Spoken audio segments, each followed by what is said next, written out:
Bismillahirrahmanirrahim.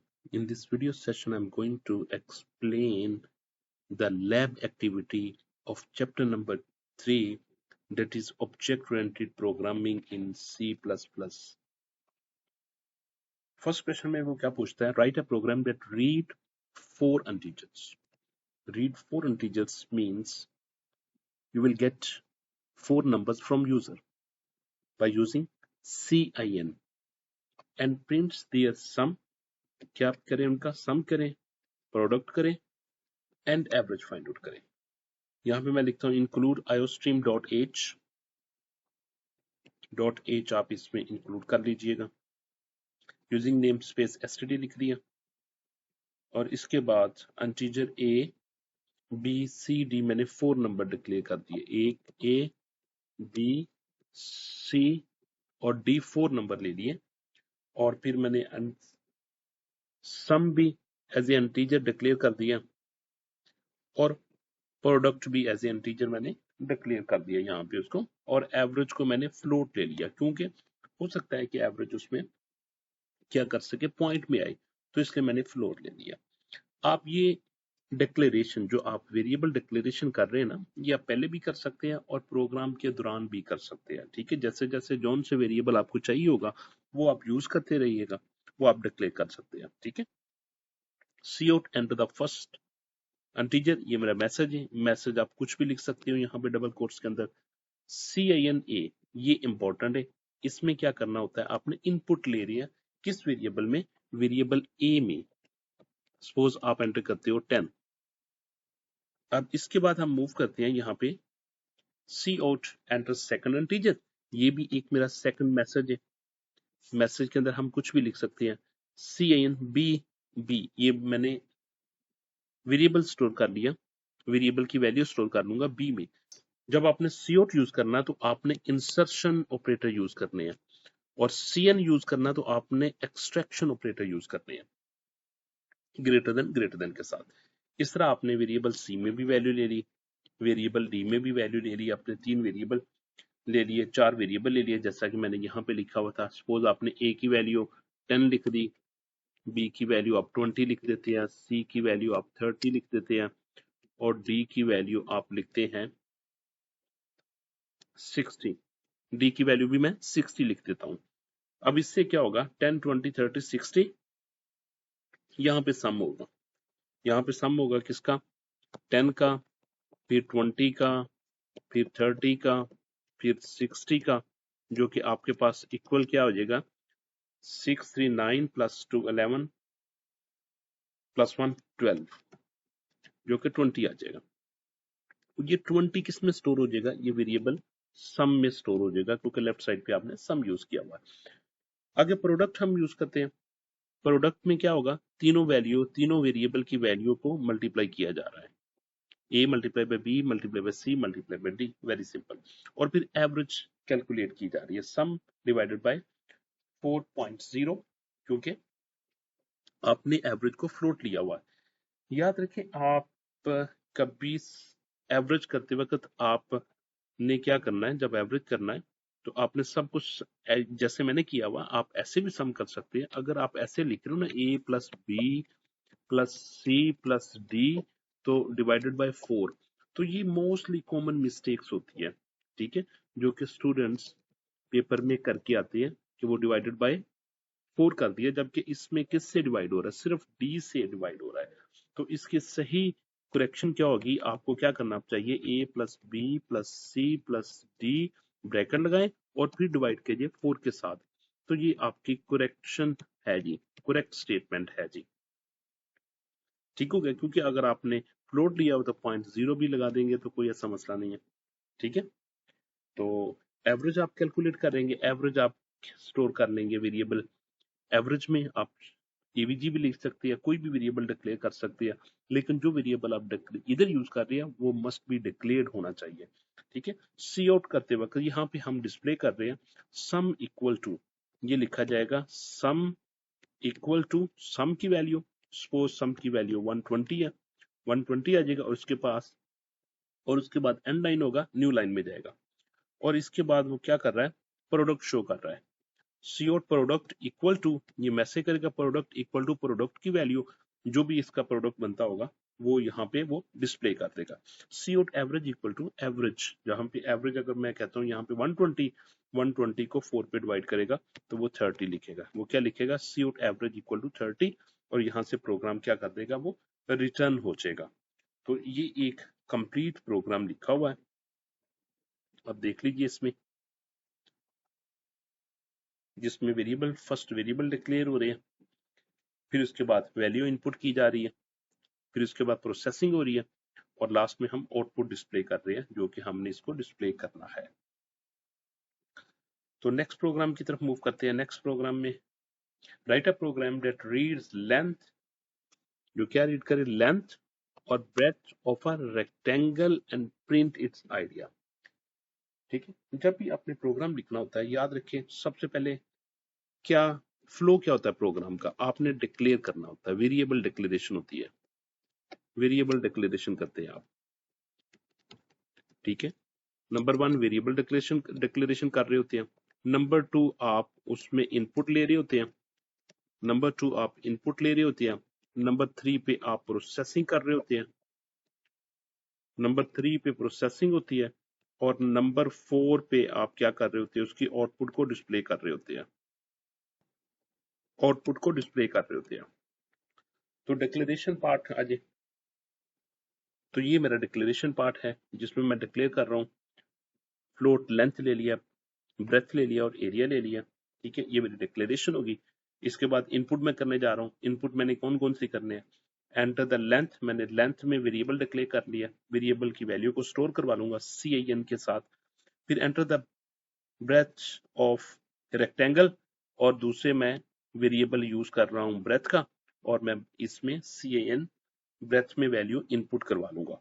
ठीक है, एक इनपुट इसमें होगी और एक इनपुट इसमें होगी, लेंथ में और ब्रेथ में। इसके बाद मूव करते हैं हम, जस्ट इसकी कैलकुलेशन होगी, ये मेरी प्रोसेसिंग होगी, जिसमें क्या करेगा, length multiply by breadth equal to area, ये इसका एरिया आ गया।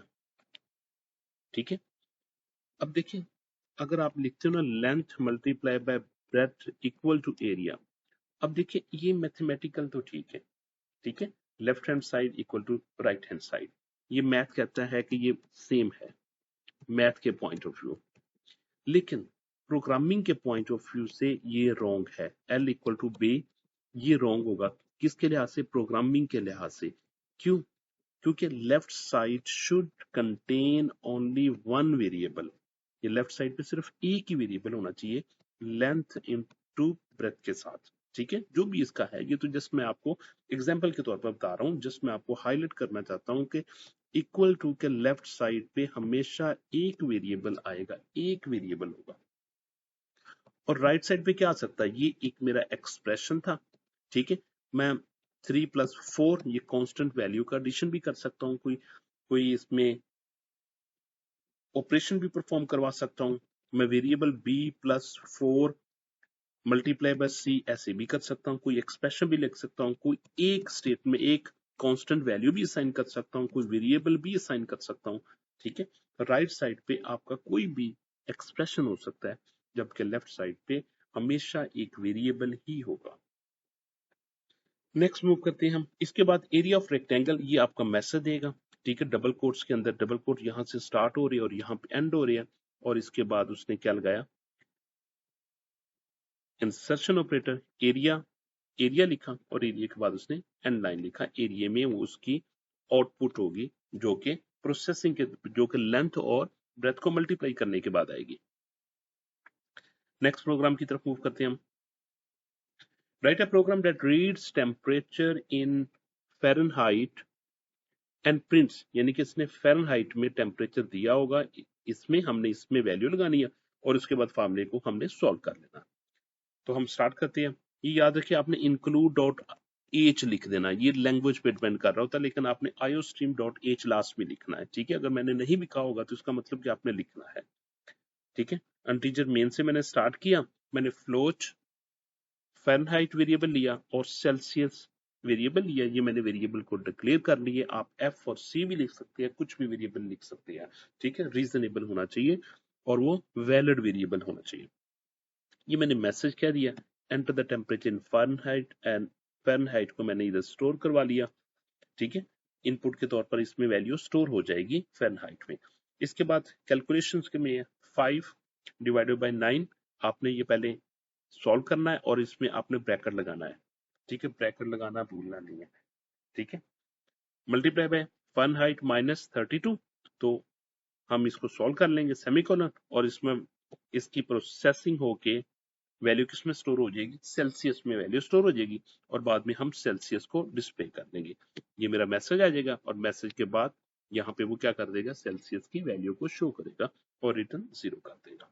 Of chapter number 4 control statement.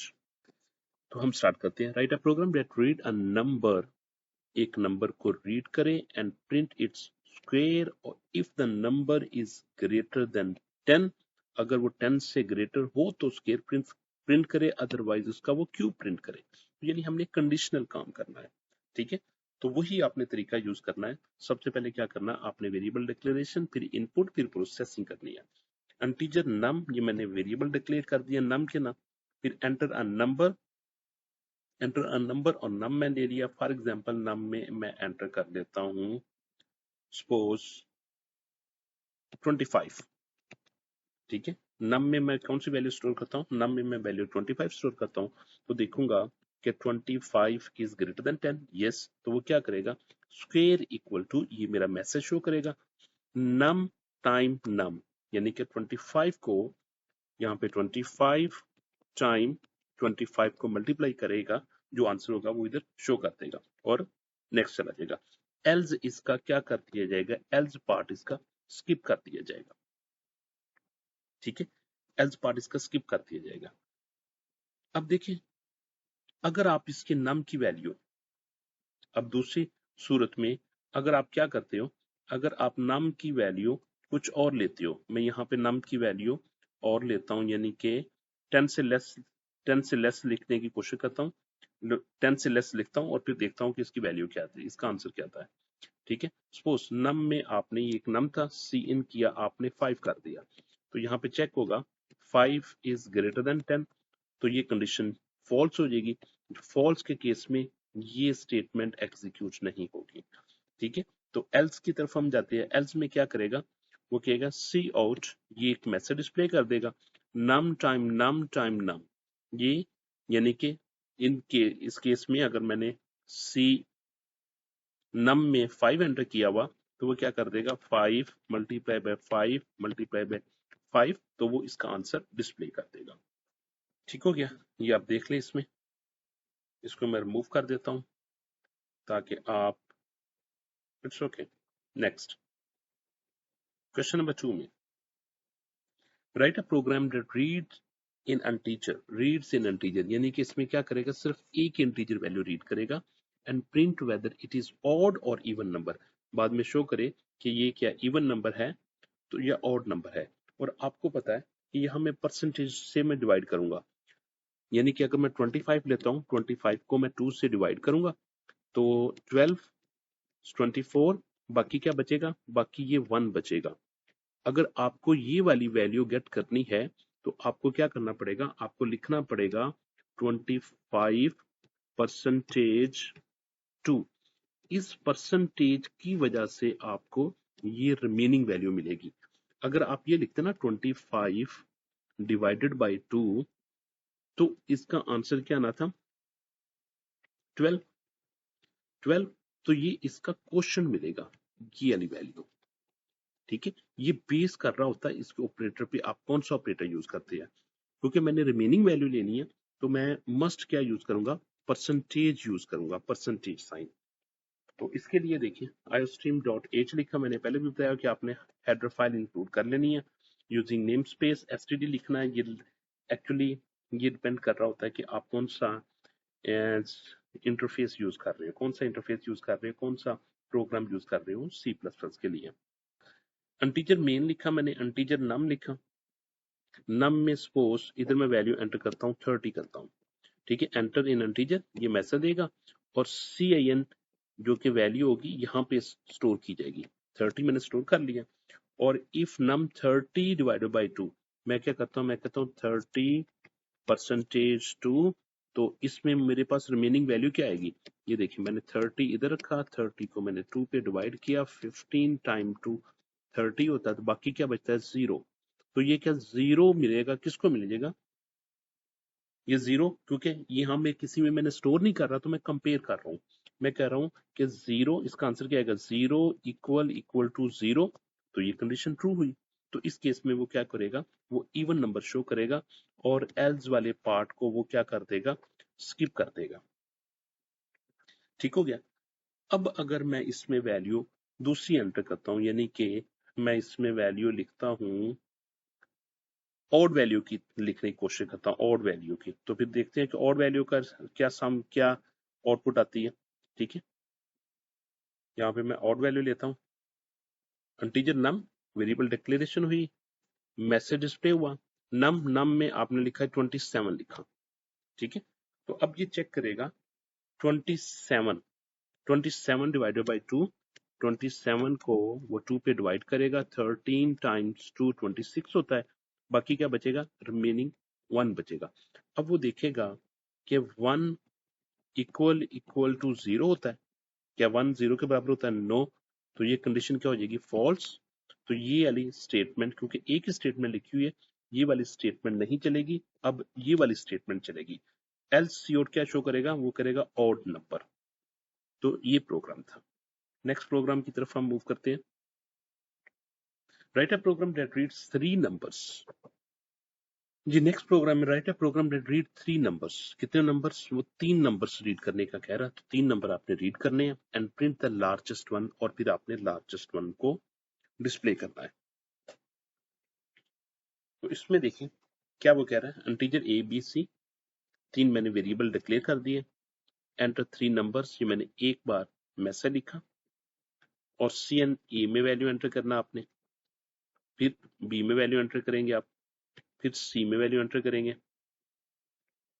और इसके बाद इंटीजर इक्वल टू लार्जेस्ट लिखा हुआ, इंटीजर इक्वल टू लार्जेस्ट लिखा हुआ, यानी जो भी लार्जेस्ट होगा, मैंने क्या लिखा, मैंने क्या दिया कि ए सपोज लार्जेस्ट है, ए की वैल्यू सपोज मैंने क्या दी, लार्जेस्ट। सिंपल हो गया।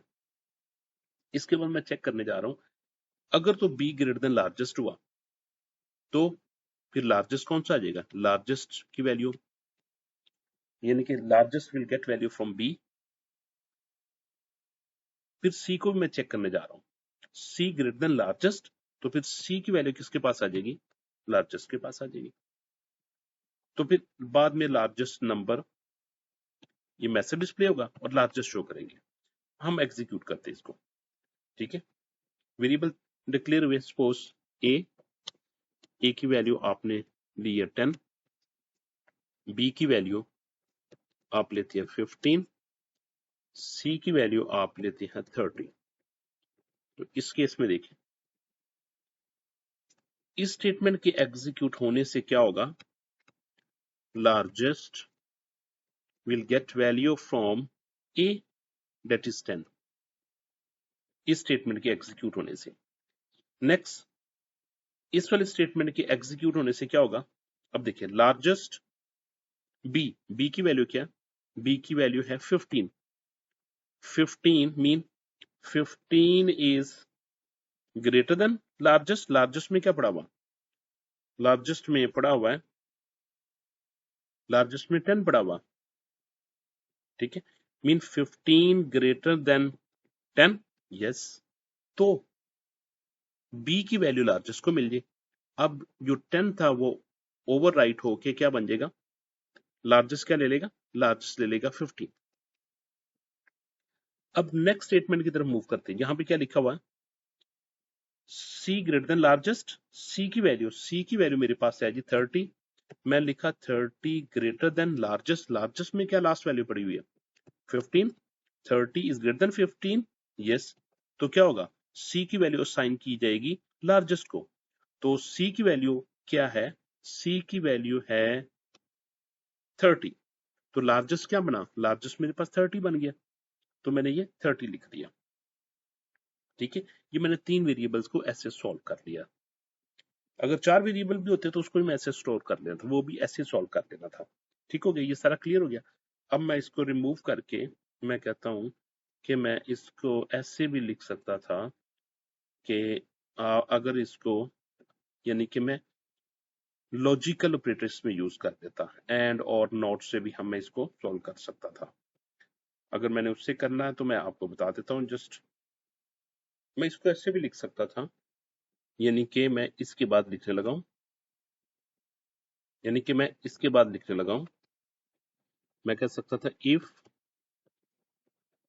ए greater than B and A greater than C, C out largest equal to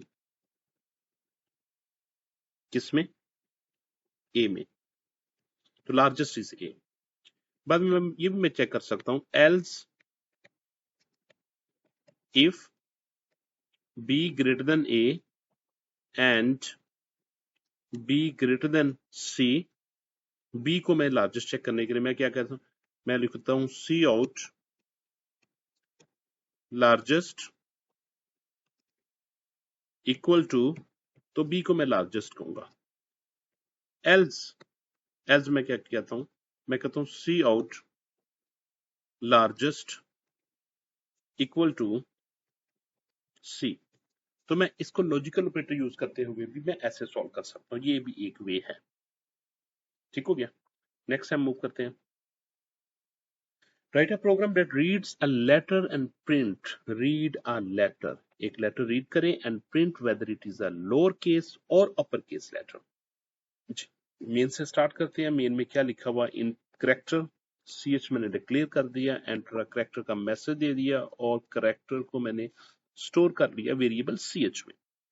ठीक है, इसके बाद मैं क्या कहता हूं, अगर तो c h greater than equal to a हो and c h equal to c h less than equal to z हो, यानी बिटवीन ए टू जेड हो, ए टू जेड हो, तो c out upper case letter, तो ये क्या मैसेज दे देगा, अपर केस लेटर का मैसेज दे देगा। Else if c h greater than equal to small a मैंने लिखा और स्मॉल जेड लिखा, अगर वो इन बिटवीन होगा A B C D till Z तक, तो वो क्या दे देगा, लोअर केस लेटर का मुझे डिस्प्ले करेगा। और इसके अलावा अगर इनमें से कोई भी मैच नहीं करता होगा तो नॉट इन अल्फाबेट लेटर, तो मैं क्या कहूंगा, वो एक अल्फाबेट लेटर में, नॉट इन अल्फाबेट लेटर कि वो अल्फाबेट लेटर नहीं है, यानी कि ए बी सी कैपिटल और स्मॉल में नहीं है। तो इसके बाद प्रोग्राम एंड हो जाएगा। तो यहाँ पे मैंने क्या किया, यहाँ मैंने लॉजिकल ऑपरेटर की यूज किए, एंड ऑपरेटर, लॉजिकल ऑपरेटर मैंने यूज कर लिया, जैसा कि मैंने आपको प्रीवियस प्रोग्राम में भी बताया कि आप एंड और से भी यूज कर सकते हैं। ये प्रोग्राम हो गया। नेक्स्ट हम मूव करते हैं। Write a program that read an integer and prints its multiplicative table up to 20, up to 20 तक इसका टेबल लिखना है। ठीक है, तो इसमें आप क्या करेंगे, सपोज आपने नंबर एंटर करेंगे,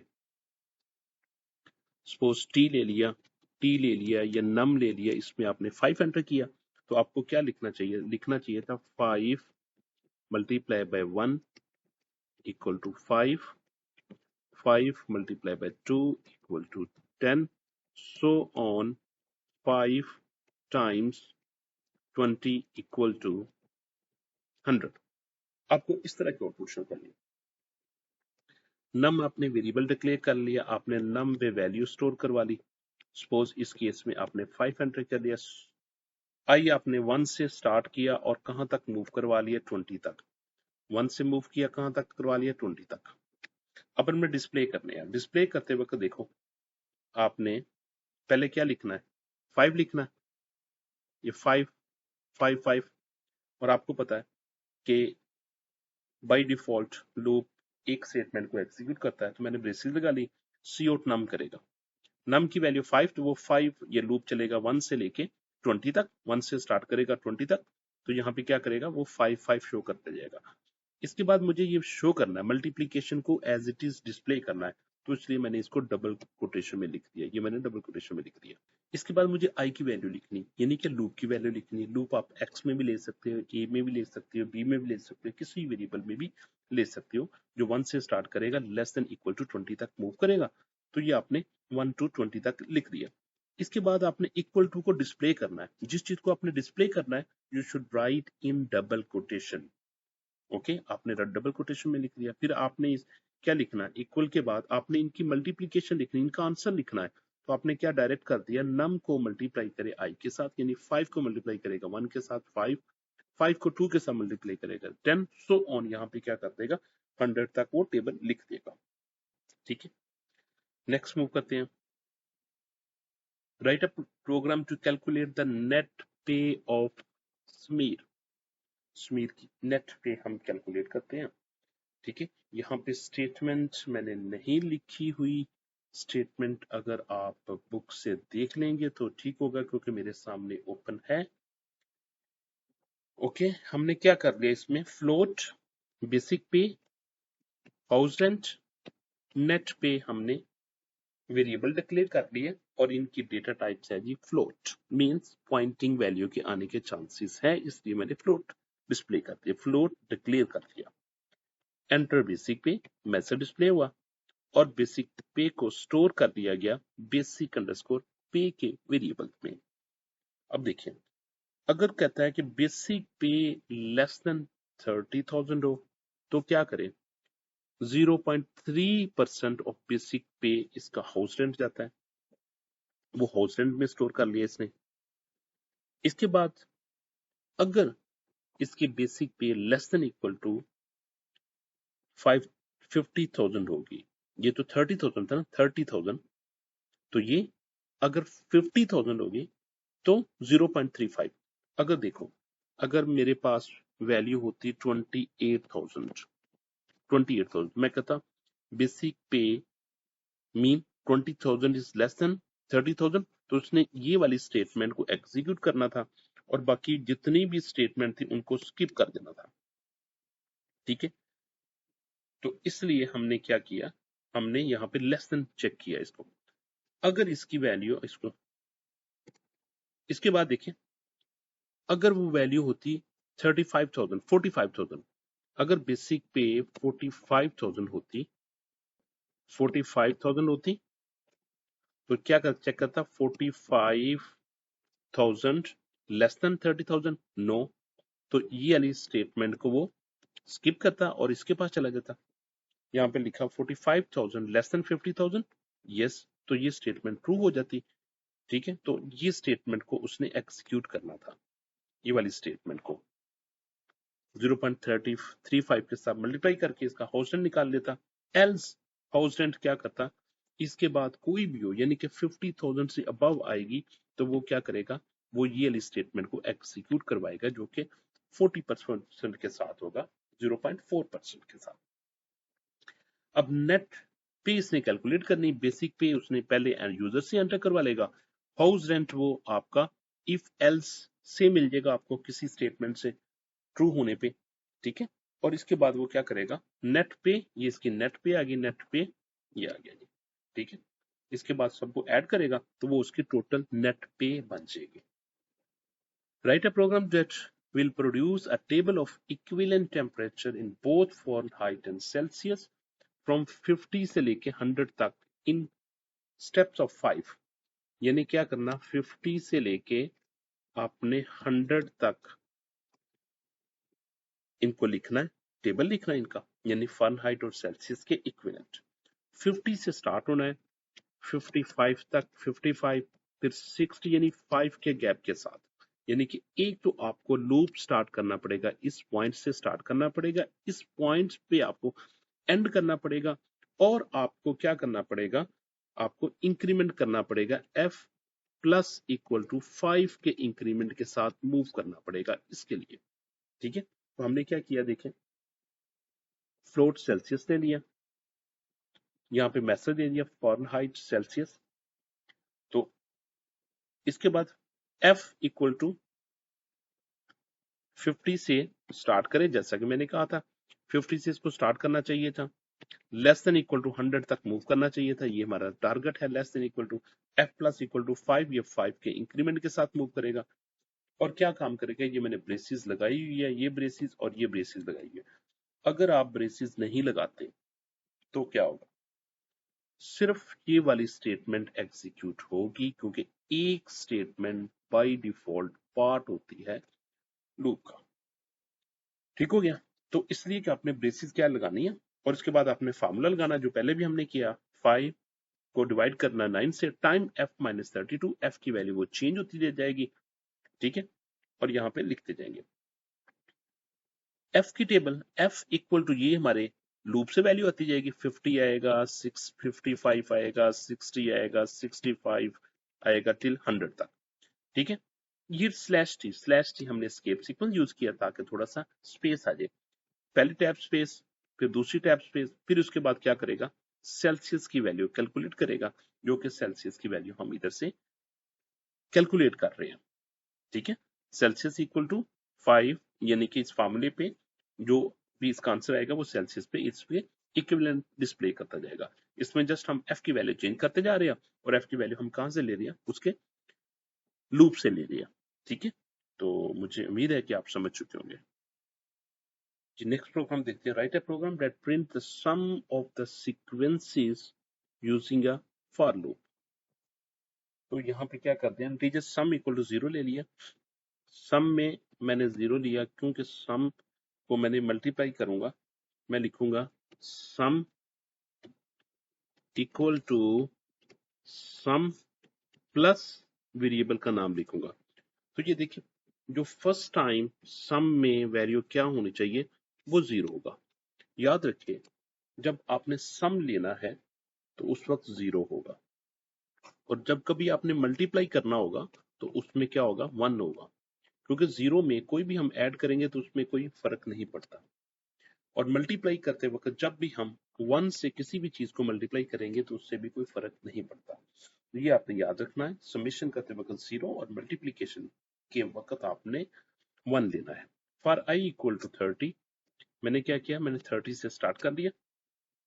i less than equal to 60 तक मूव करना, क्योंकि हमने कैलकुलेट क्या करना है, हमने कैलकुलेट करना है sum equal to 30 plus 33 plus 36 so on कहां तक, 60 तक। ठीक है, तो ये मेरा स्टार्ट पॉइंट हुआ जो कि मैंने इधर लगा दिया। ये मेरा एंड पॉइंट हुआ जो कि मैंने कंडीशन लगा दी इसकी। और कितना गैप इसमें, 3 का, 3 का, तो ये गैप मैंने इधर लगा दिया, इंक्रीमेंट। ठीक है, और सम में क्या कर रहा है, यानी स्टेटमेंट मैंने क्या लिखी हुई है, मैं लिखा हुआ है sum plus equal to I. इसका मतलब होता है sum equal to same variable इधर होता है प्लस लूप का वेरिएबल आई। ठीक है, तो वो क्या करता जाएगा, इसमें ऐड करता जाएगा। पहले क्या करेगा, अगर इसको मैं आपको नेक्स्ट में इधर मैं कोशिश करता हूँ, सम इक्वल टू, पहले सम की वैल्यू 0 और आई कहां से स्टार्ट करेगा, 30, तो 30 सम में स्टोर हो जाएगा। फिर सेकंड टाइम लूप एग्जीक्यूट होगा, सेकंड टाइम लूप एग्जीक्यूट होगा और देखेगा कि वो 60 तक कभी पहुंचा तो नहीं पहुंचा, तो क्या करेगा, सम की प्रीवियस वैल्यू 30 थी प्लस आई की वैल्यू अब 33 हो चुकी है, तो आंसर क्या आ जाएगा, 63 आ जाएगा ना। जब नेक्स्ट टाइम मूव करेगा तो किसमें क्या पड़ा होगा, 63 पड़ा होगा, इसमें 33 की बजाय क्या हो चुका होगा, 36 होगा। जो भी आंसर आएगा वो यहाँ पे आंसर लिखता जाएगा और ये आंसर को वो इधर यूज करता जाएगा सम में, और यहाँ पे 39 सो ऑन, वो ऐसे ही इसको मूव करता रहेगा। और लास्ट में जब लूप एंड होगा इस स्टेटमेंट के बाद, तो सम इक्वल टू सम की वैल्यू वो डिस्प्ले कर देगा। ठीक हो गया, नेक्स्ट मूव करते हैं। नेक्स्ट प्रोग्राम है जी, write the program using while loop. इसको हमने व्हाइल लूप में कन्वर्ट करना है, तो हमने क्या कर लिया, इसको इंटीजर i इक्वल टू 30 लिखा, क्योंकि जो व्हाइल लूप होता है, व्हाइल लूप का ये सिंटैक्स होता है, इनिशियलाइजेशन कि वो स्टार्ट कहां से करे, ठीक है। इनिशियलाइजेशन के बाद उसकी कंडीशन चेक करते हैं, कंडीशन चेक होती है, कंडीशन चेक करने के बाद उसका बॉडी में मूव करता है, बॉडी में के बाद वो इंक्रीमेंट होता है या डिक्रीमेंट होता है, ये इसके 4 स्टेप्स होते हैं। तो इनिशियलाइजेशन मैंने 30 से कर ली, condition i less than equal to 60 तक मूव कर दिया, बॉडी क्या थी, बॉडी में हमने क्या करना था, सम को एग्जीक्यूट करवाना था, sum equal to sum plus i लिखना था, और इंक्रीमेंट इसमें क्या हो रहा है, ये i प्लस इक्वल टू 3 के साथ। तो हमने सिंपल इंक्रीमेंट करवा लिया और फिर सम की वैल्यू को सम में स्टोर करवा लिया और लास्ट में ये मैसेज दिया और यहाँ पे हमने डिस्प्ले कर दिया। नेक्स्ट मूव करते हैं क्वेश्चन नंबर 11 की तरफ। Write a program that print all the positive odd numbers up to 50 skipping those that are divisible by 5 using continue statement। एक तो हमने क्या करना है, using continue statements यूज करने, 50 से लेके ऑड नंबर अप टू 50 हमने क्या करना है, 50 तक नंबर लिखने हैं, ठीक है। ऑड नंबर मैं अगर 1 से स्टार्ट करता हूं, ठीक है, 1 3 लिख लिया, 5 लिख लिया, कहां तक मूव करना चाहता हूं, 50 तक। तो अब देखिए स्टार्ट कहां से हो रहा है, 1 से स्टार्ट हो रहा है, तो मैंने 1 से स्टार्ट कर लिया, एंड पॉइंट क्या 50, तो मैंने 50 से लिख लिया। अब इसमें भी 2 का इंक्रीमेंट करना, 1 प्लस 2 3, 3 प्लस 2 5, तो मैंने 2 का इंक्रीमेंट कर दिया और मैंने देखा कि वो नंबर जो कि कंटिन्यू डिविजिबल 5 हो वो प्रिंट नहीं करने, स्किप करने। अगर आपने वही प्रिंट करने हो तो फिर आपने इसके लगाना है, फिर आप प्रिंट करें, अदरवाइज वो स्किप करेगा। If I percentage 5 equal to 0, suppose value आ जाती है आपके पास 5, 5 डिवाइडेड बाय 5 इक्वल टू 0, 5 को 5 पे डिवाइड करेंगे तो 0 आ जाएगा, इक्वल टू 0।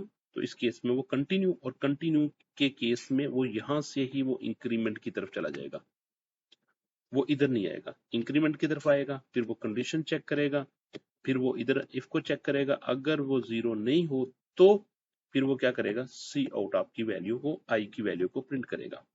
तो आप इस तरीके से आप इसमें करवा सकते हैं, ठीक हो गया। आप इसको स्किप किए बगैर भी लिख सकते हो, यानी कि आप जो 2 लिखा ना, 2 का इंक्रीमेंट किया, आप 2 को इंक्रीमेंट इधर ना करे, उसमें आप एक और कंडीशन लगा सकते हैं कि if I percentage 5 equal to 0 आए तब भी इसको स्किप करना है, या फिर और मींस ये और के साइन होते हैं, ये और 5 साइन, और क्या लगा सकते हैं, आप कह सकते हैं आई परसेंटेज 2 इक्वल टू 0, तो इनमें से कोई भी आ जाए तो वो क्या कर देगा, इसको स्किप कर देगा इक्वल टू 0 के लिए, ठीक है। तो फिर इस केस में आपको लूप क्या करना पड़ेगा, लूप आपको लगाना पड़ेगा straightforward, for int I equal to 1, I less than equal to 50 and I में प्लस प्लस, ठीक है। तो इसमें आपने स्ट्रेट फॉरवर्ड लगा दिया। अगर आप इस स्टेटमेंट को, इस कंडीशन को इसके साथ इंक्लूड करना चाहते हो तो आप ऐसा कर सकते हैं और यहाँ पे डिस्प्ले कर देगा, ठीक हो गया। उम्मीद है कि आपको समझ लगी होगी। Question number 12, write a program that reads an integer and prints its factorial. Number print करे और फैक्टोरियल प्रिंट करे। सपोज आप नंबर एंटर करते हो 6, तो 6 का फैक्टोरियल का मतलब क्या होगा, 6 को मल्टीप्लाई करे 5 के साथ, मल्टीप्लाई करे 4 के साथ, मल्टीप्लाई करे 3 के साथ, 2 के साथ और 1 के साथ, ठीक है। तो इस केस में देखिए वो 6 से 1 की तरफ मूव कर रहा है, आप 1 से 6 की तरफ भी मूव कर सकते हैं, ठीक है। 6 से 1 की तरफ भी मूव कर सकते हैं, यानी लूप को उल्टा लगा ले, या फिर 1 से 6 की तरफ भी मूव कर सकते हैं। तो इस केस में देखिए पहले वो क्या करेगा, मैंने क्या किया हुआ, मैंने लॉन्ग लॉन्ग अंटीजर फैक्टोरियल ले लिया ताकि इसकी वैल्यू बहुत बड़ी आती है, ठीक है। फैक्टोरियल इक्वल टू 1 लिया, क्यों 1 लिया, मैंने आपको पीछे बताया हुआ है कि अगर जब मल्टीप्लाई करेंगे तो it should be equal to 1। Addition के केस में, सम के केस में जो वेरिएबल पहले इनिशियलाइज करना उसमें 0 आएगा। एंटर पॉजिटिव इंटीजर नम, आपने वेरिएबल किसमें, वैल्यू किसमें स्टोर करवा ली वेरिएबल की, नम में, ठीक है। फिर आपने i equal to I less than equal to 1 से स्टार्ट किया और कहां तक मूव किया, उस नंबर तक। ये आपने कंडीशन लगा ली a के इंक्रीमेंट के साथ और फैक्टोरियल में करता जाएगा। ये कैसे काम करेगा, ये काम करेगा फैक्टोरियल, फैक्टोरियल सपोज मैं पूरा नहीं लिखता, मैं जस्ट फैक्ट लिखता हूँ, factorial equal two factorial time i। अब अगर आपने नम में लिया हुआ है 6 लिया हुआ, तो वो कैसे मूव करेगा, i मूव करेगा कहां से लेके कहां तक, 6 तक। सपोज अगर i में आपने 6 एंटर किया हुआ है तो i मूव करेगा 1 के लिए, 2 के लिए, 3 के लिए, 4 के लिए, 5 के लिए, 6 के लिए, ठीक है। जबकि फैक्टोरियल में प्रीवियस वैल्यू क्या ली हुई आपने, 1 लिया हुआ, यहाँ पे 1 लिया हुआ तो 1 आ जाएगा, 1 टाइम 1 आ जाएगा। जब i की वैल्यू 2 होगी तो फैक्टोरियल में पहले क्या पड़ा हुआ 1, तो ये आंसर क्या आ जाएगा, 2 आ जाएगा। जब i की वैल्यू 3 हो जाएगी तो फैक्टोरियल में प्रीवियस वैल्यू क्या पड़ी हुई है 2, क्या आंसर आ जाएगा, 6 आ जाएगा। 6 टाइम 4 24, 24 टाइम 5 120, 120 टाइम 6 72 मींस 720। तो ये ऐसे मूव करें, ये देखिए प्रीवियस वैल्यू यूज की जा रही है, प्रीवियस वैल्यू यूज की जा रही है, ये प्रीवियस वैल्यू यूज की जा रही है, ठीक है। तो ये मैंने एक फैक्टोरियल का प्रोग्राम लिख दिया, ये ऐसे मूव करेगा। तो बाद में फैक्टोरियल ऑफ ये मैसेज डिस्प्ले करेगा और जो फैक्टोरियल में जो वैल्यू पड़ी होगी वो फैक्टोरियल की वैल्यू को शो कर देगा। Next, write a program that reads the coefficient a, b, and c of the quadratic equation and print the solution of x. यहाँ पे कैसे उसने एक्सप्लेन किया हुआ है, write a program that reads the coefficient a, b, and c of the quadratic equation and prints the real solution of x using the following formula। ये formula दिया हुआ x equal to minus b plus minus b square minus 4ac over 2a। Note that if b square equal to 4ac equal to 0, then there is only one real solution. If it is greater than 0, then there are two real solutions, and if it is less than 0, then print the message no real solutions। तो आइए हम इसको solve करते हैं। हमने क्या किया, float variable ले लिए 3 ए बी सी, जिसमें हम वैल्यू कोफिशिएंट के लिए एंटर करेंगे, और इसके साथ डिस्काउंट का भी variable as a float declare किया, √1 एंड √2। तो इसलिए इस तरीके से मेरे पास 1 2 3 4 5 6 मैंने वेरिएबल डिक्लेयर कर दिया। मैंने पहले भी बताया हुआ कि लास्ट में नहीं कि आप स्टार्ट में ही डिक्लेयर करते, आप जब यूज करने हैं, यूज करने से पहले डिक्लेयर होने चाहिए, ठीक है। Enter the coefficient of a b and c, मैंने सबको इकट्ठा ही कर लिया, ए की सी एन को यूज करते हुए, सी आई एन को यूज करते हुए। ए एक्सट्रैक्शन ऑपरेटर सिर्फ आपने यूज करने, बी फिर एक्सट्रैक्शन ऑपरेटर आपने यूज करने, सी, तीनों को मैंने स्टोर कर लिया ए बी सी में। इसके बाद मैं डिस्क्रिमिनेंट फाइंड आउट कर रहा हूँ, बी स्क्वायर माइनस 4ac, तो ये डिस्क्रिमिनेंट मुझे मिल जाएगा। इसके बाद देखें सिंपल, मैंने क्या है कि अगर डिस्क्रिमिनेंट ग्रेटर देन 0 होगा तो √1 √2 आपको मिलेंगे और फिर 2 रियल रूट्स आ जाएंगे, √1 का मैथ, √1 की वैल्यू और √2 की वैल्यू। तो ये कैसे आएंगे, इस फॉर्मूले से minus B plus square root लेंगे हम इसका डिस्क्रिमिनेंट का, ये स्क्वायर रूट ले लिया डिवाइडेड बाय 2a से कर दिया। इसी तरीके से माइनस बी माइनस के साथ, यहाँ प्लस के साथ और यहाँ पे माइनस के साथ स्क्वायर रूट लिया और डिवाइडेड बाय 2a से कर दिया। जो भी वैल्यू आएगी √1 √2 में स्टोर कर दी जाएगी। इसके बाद अगर else if discriminant equal to 0 होगा तो क्या करेगा, √1 इक्वल टू minus B divided by 2a, C out क्या करेगा, only one real root is that is √1, √1 आ जाएगा। एल्स क्या हो जाएगा, वो क्या कहेगा, अगर लेस देन 0 आता है डिस्क्रिमिनेंट तो नो रियल सोल्यूशन। तो ये इसका प्रोग्राम है। Lab activity of chapter number 5 that is arrays and strings. Let's start the session. Write a program that reads 10 numbers in an array and print them in reverse order. आपने क्या करना है, 10 numbers लेने हैं और उनको reverse order में display करना है। तो देखते हैं, सपोज ये मेरे पास अरे है, 10 एलिमेंट्स की मैं अरे लेता हूं। तो 1 2 3 4 5 6 7 8 9 और 10, ये इसका जीरो इंडेक्स, ये 1 ये 2 3 4 5 6 7 8 9। तो मैं क्या करूंगा, मैं इस यहां से स्टार्ट रीड करना स्टार्ट करूंगा और इस तरफ मूव करूंगा, रीड करते हुए इस तरफ मूव कर दूंगा। तो ये स्टार्टिंग पॉइंट क्या हुआ, स्टार्टिंग पॉइंट मेरा हुआ 9 और एंडिंग पॉइंट मेरा क्या हुआ, एंडिंग पॉइंट मेरा हुआ 0। कैसे मूव करूंगा मैं, इंक्रीमेंट के साथ या फिर डिक्रीमेंट के साथ? मैं मूव करूंगा डिक्रीमेंट के साथ। तो देखते हैं हम इसको कैसे सॉल्व करते हैं। इंटीजर अरे 10 एलिमेंट्स के अरे डिक्लेयर की, यहाँ पे मैंने 10 एलिमेंट्स गेट किए। मेरे अरे का नाम अरे है और 0 से लेके लेस देन 10 तक मीन 9 तक लूप लगाया मैंने और यहाँ पे क्या कर लिया, वेरिएबल सेव कर दिए, इसमें इनपुट सेव कर दी अरे में। और नेक्स्ट, अब रिवर्स ऑर्डर में करने के लिए ये देखिए कहां से स्टार्ट किया, 9 से स्टार्ट किया, 9 से स्टार्ट किया और कहां तक मूव किया, इक्वल टू 0 तक। और कैसे मूव किया, माइनस करते हुए, और क्या डिस्प्ले करे, अरे ओ 5 आई इंडेक्स। ठीक हो गया। नेक्स्ट मूव करते हैं। Number 2, write a program that reads 10 numbers and print the smallest along with its index number. तो इसमें देखिए कि क्या लॉजिक यूज करते हैं।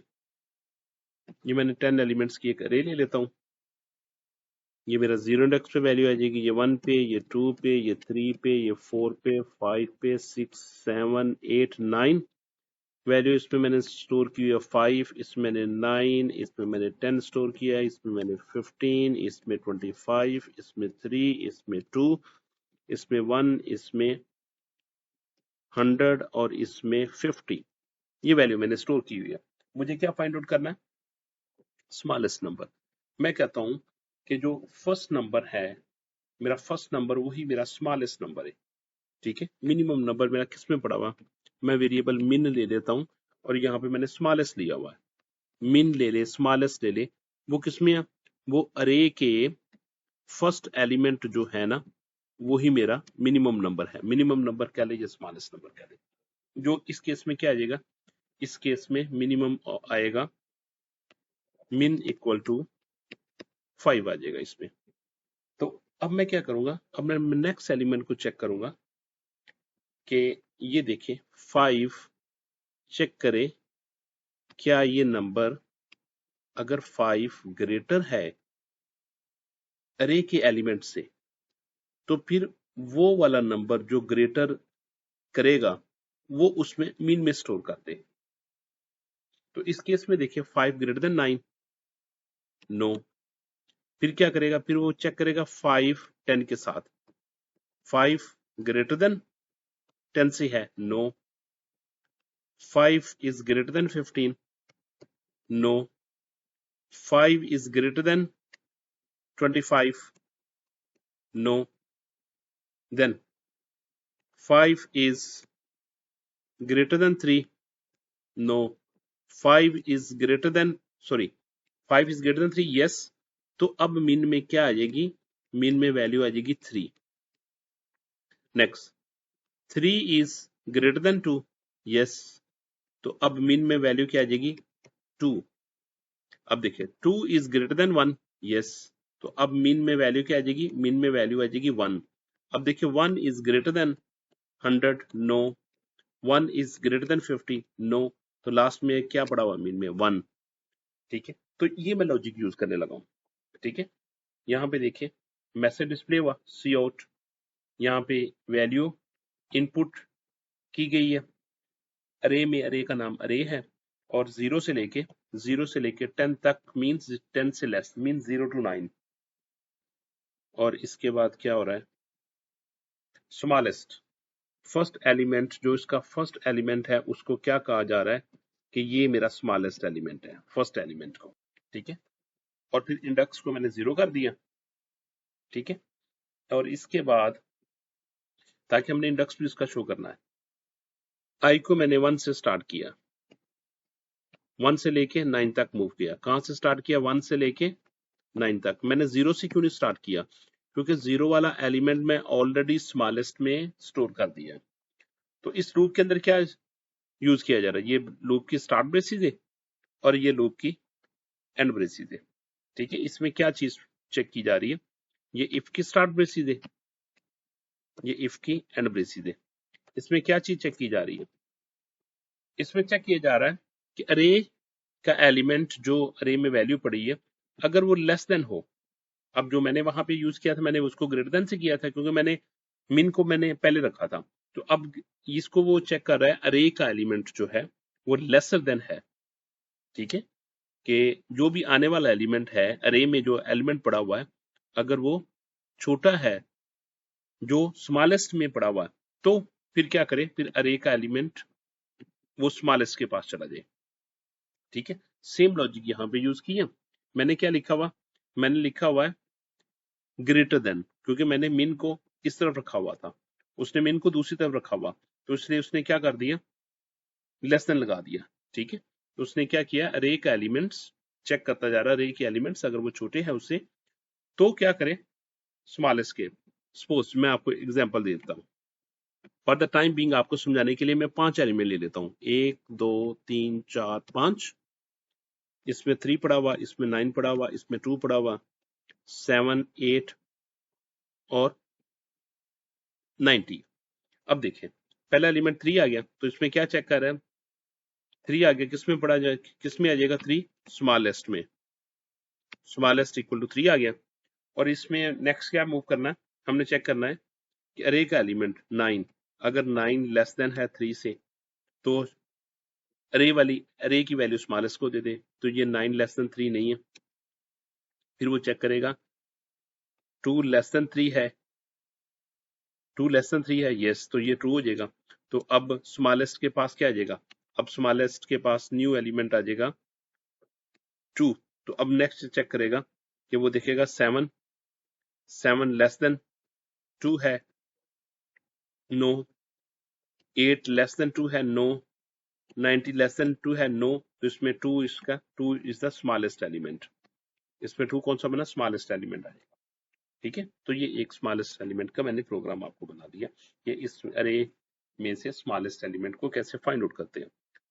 इसके बाद स्मॉलेस्ट नंबर, ये आपका मैसेज आ जाएगा, ये स्मॉलेस्ट आ जाएगा एट इंडेक्स, और साथ उसके इंडेक्स पे भी आ जाएगा, क्योंकि हमने क्या कर रहे हैं, जब जिस इंडेक्स से वो वैल्यू स्मॉलेस्ट में स्टोर करेगा, वही इंडेक्स उसने वही आई की वैल्यू इंडेक्स में स्टोर कर देगा और बाद में हम वो डिस्प्ले कर लेंगे।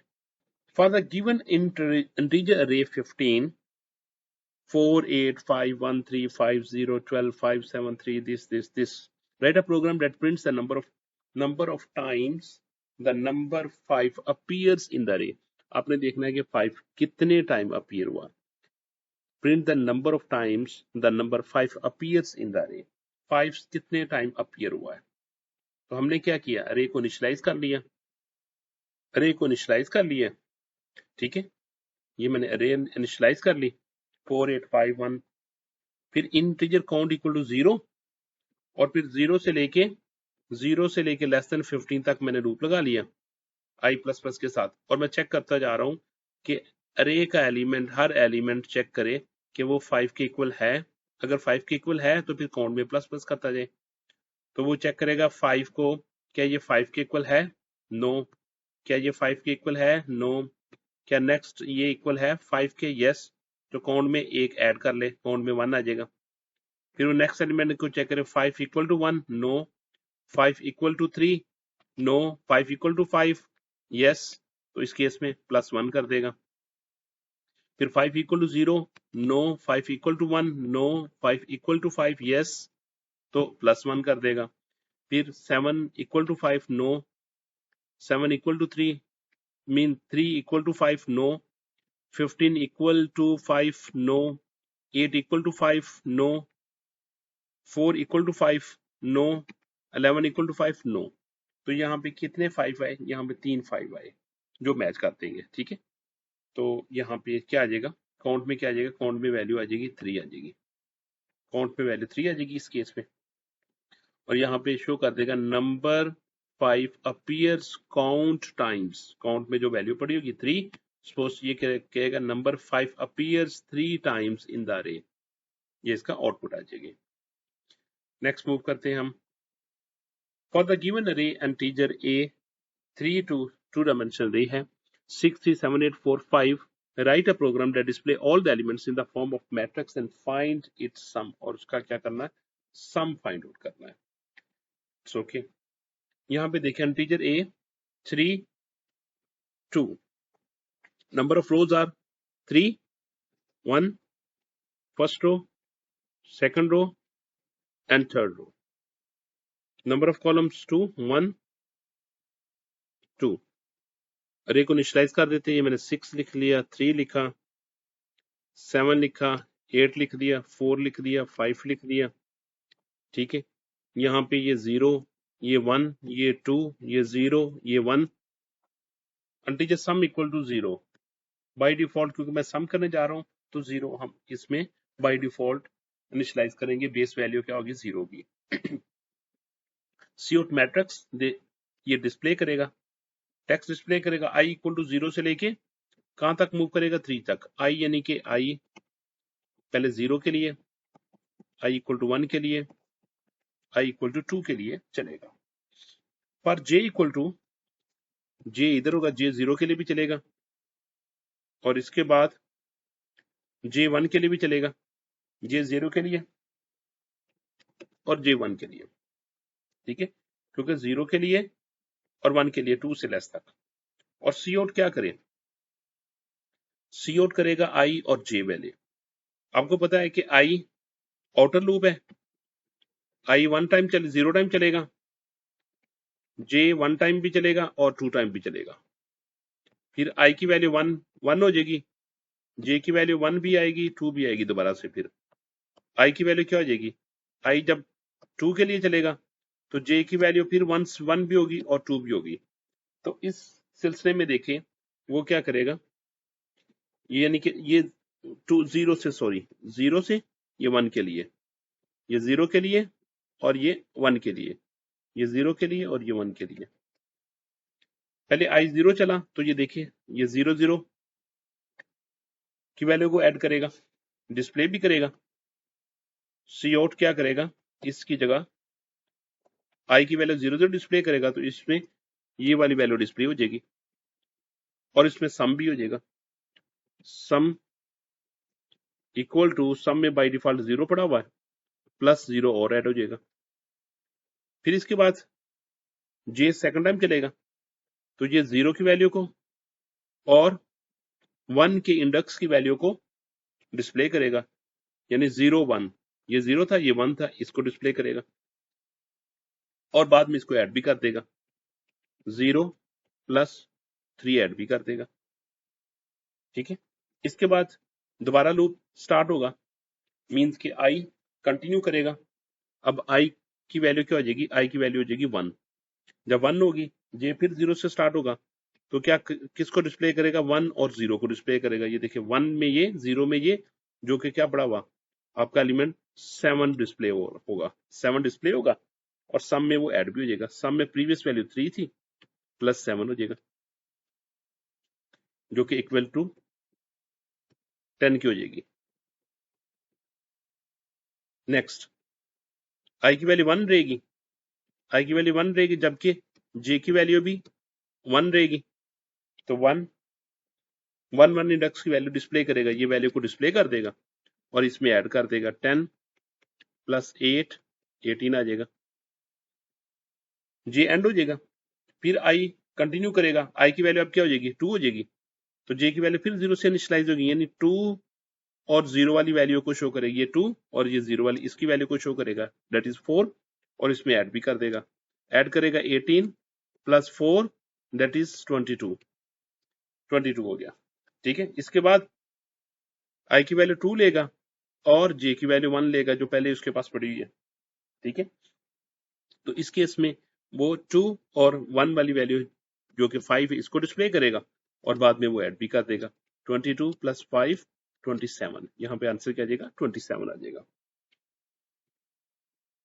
ठीक हो गया स्टूडेंट्स। मैं जल्दी जल्दी इसलिए कर रहा हूँ क्योंकि वो काफी सारे प्रोग्राम होते हैं और एक ही वीडियो में कवर अप करने होते हैं। ये हालांकि बहुत मजेदार और इंटरेस्टिंग लेक्चर्स है, इस पे पूरी पूरी वीडियो बनती है। और बाद में सम इक्वल टू सम, जो सम में पड़ा होगा वो डिस्प्ले करेगा। Lab activity program with answers of chapter number 4, sorry, chapter number 6, that is functions. तो इसमें क्या, write a program with function that takes two input parameters, add them together and then returns the sum. कि आपने दो parameters pass करने हैं, उनको फिर ऐड करना है। ठीक है, तो हमने क्या किया हुआ है, हमने फंक्शन डिक्लेयर कर दिया, integer add integer x integer y return xy, ये कर दिया। आप यहाँ पे इस फंक्शन को आप मेन के बाद भी डिक्लेयर कर सकते हैं, तो फिर आपको इधर हेड फंक्शन हेड जो फंक्शन का ना वो हेडर आपको डिक्लेयर करना पड़ेगा। ठीक है, जैसा कि इसको अगर मैं यहाँ पे डिक्लेयर नहीं करता तो मुझे क्या लिखना चाहिए, मुझे लिखना चाहिए था integer add integer x integer y। यहाँ पे ना भी लिखूं वेरिएबल का नाम तो कोई बात, जस्ट मुझे उनकी डेटा टाइप्स मेंशन करनी होती है और सेमीकोलन लगाना होता है यहाँ पे। तो यहाँ पे मैंने क्या किया, इंटीजर x इंटीजर y लिख लिया, रिटर्न x + y कर दिया, सी आउट इंटीजर मैंने a लिखा, ये मैंने दो वेरिएबल डिक्लेयर किए a और b के नाम से, एक a डिक्लेयर कर दिया और दूसरा b डिक्लेयर कर दिया।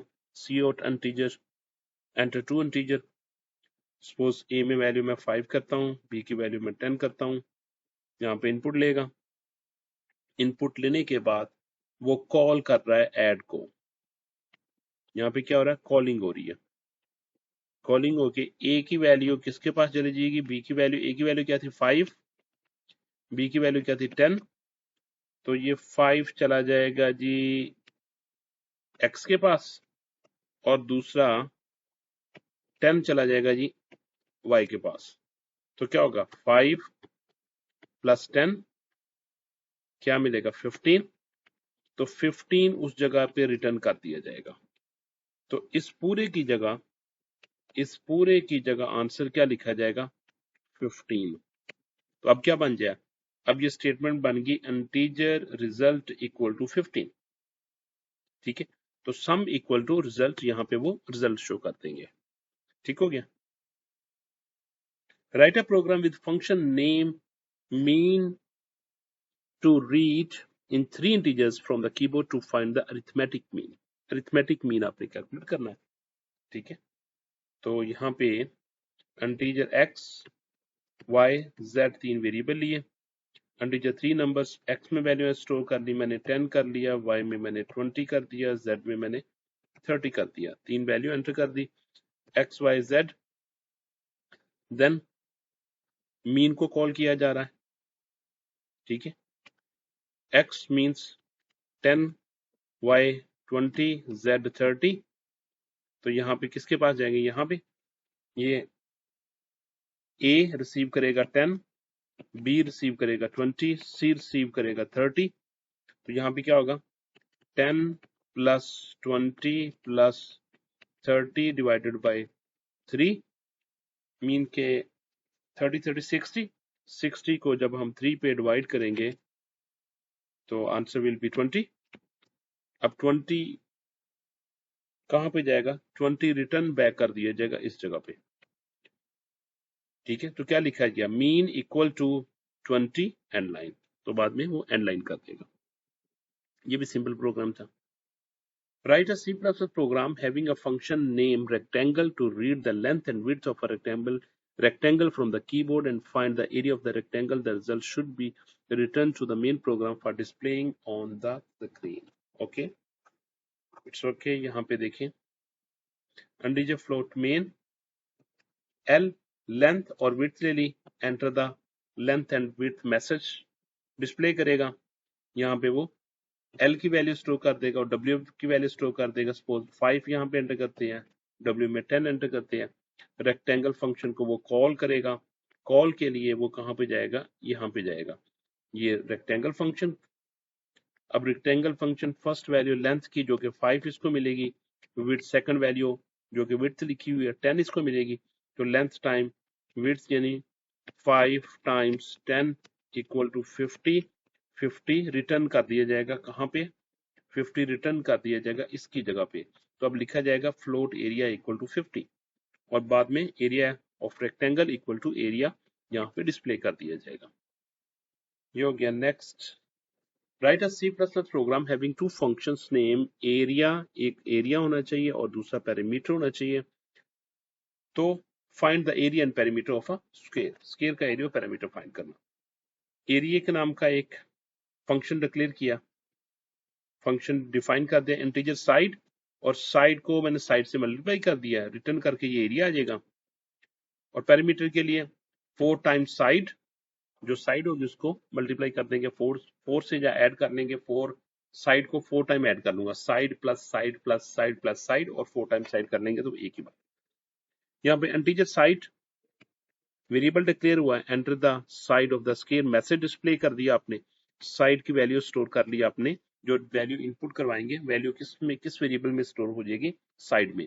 तो area equal to area side को कॉल करेगा, जब एरिया इक्वल टू साइड को कॉल करेगा तो आपका फंक्शन इस जगह पे आएगा।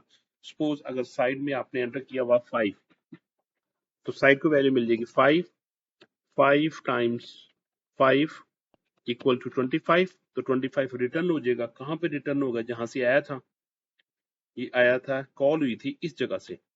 तो यहाँ पे क्या आ जाएगा, area equal to 25, perimeter equal to, perimeter ये फंक्शन का नाम है और पैरामीटर इसमें साइड पास किया जा रहा है। तो ये यहाँ से वो मूव करेगा ऊपर की तरफ, ऊपर की तरफ, जैसा कि मैं आपको यहाँ पे शो करवाने लगा हूँ, यहाँ से और पेरीमीटर ये वैल्यू इसको मिल जाएगी। साइड की वैल्यू तो सेम थी 5, ये 4, 4 टाइम 5,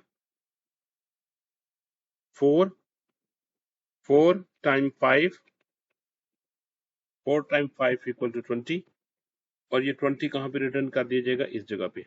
तो क्या लिखा जाएगा, C और पेरीमीटर इक्वल टू 20। ये प्रोग्राम एंड हो गया। Pointers in C++ using some basic programs. Let's start the session. Write a program that demonstrates basic pointer declaration and uses. अब इस प्रोग्राम में क्या किया गया, इंटीजर x इक्वल टू 10, ये मेरा एक वेरिएबल है integer x equal to 10। Suppose यहाँ पे मैंने x वेरिएबल लिया हुआ है और इसकी वैल्यू क्या स्टोर की हुई है 10, और ये सपोज एड्रेस नंबर है इसका 201। अब नेक्स्ट मैंने एक इंटीजर पॉइंटर लिया हुआ है और इसमें इसका एड्रेस मैं स्टोर कर रहा हूं, यानी कि एक मेरा पॉइंटर है यहाँ पे। अब पॉइंटर पे क्या स्टोर किया जा रहा है, पॉइंटर में ये वाला एड्रेस स्टोर किया गया है, यानी 201 स्टोर किया गया है। ठीक हो गया। वैल्यू ऑफ x, ये एक मैसेज होगा और यहाँ पे x की वैल्यू शो करेगा, जो कि x की वैल्यू यहाँ पे है जी 10। एड्रेस ऑफ x, ये एड्रेस ऑफ x लिखा, यहाँ पे एड्रेस ऑफ x लिखा, और यहाँ पे end of x, end of x से इसका एड्रेस शो करेगा, जो कि ये लिखा हुआ है number 201। Pointer of p points to address, जब मैं p लिखूंगा, ये सिंपल p लिखूंगा तो वो एड्रेस इसका शो करेगा जो कि 201 है, यहाँ पे वो उसका 201 उसका एड्रेस शो करेगा। वैल्यू पॉइंटेड ऑफ p, जब मैं st के साथ लिखूंगा ना, st के साथ, तो वो उसके कंटेंट शो करेगा जिसको ये पॉइंट आउट कर रहा होगा। ठीक है, तो ये किसको पॉइंट आउट कर रहा है, ये पॉइंटर पॉइंट आउट कर रहा था इसके एड्रेस को, और इसकी वैल्यू, ये इसकी वैल्यू 10, तो यहाँ पे क्या शो करेगा, यहाँ पे वो 10 शो करेगा। ठीक हो गया इसमें।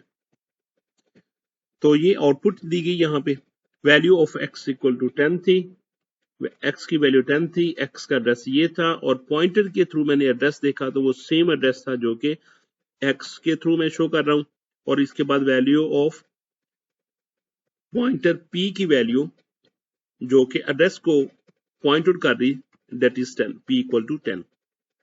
Next program number 2, write a program that access array elements using pointer. Pointer के थ्रू हमने क्या करना है, अरे के एलिमेंट्स को एक्सेस करना है। तो इसमें क्या करते हैं, मैं आपको यहाँ पे एक अरे लेता हूं, अरे बना लेते हैं। यहाँ पे ये मैं एक अरे डिक्लेयर कर रहा हूं। सपोज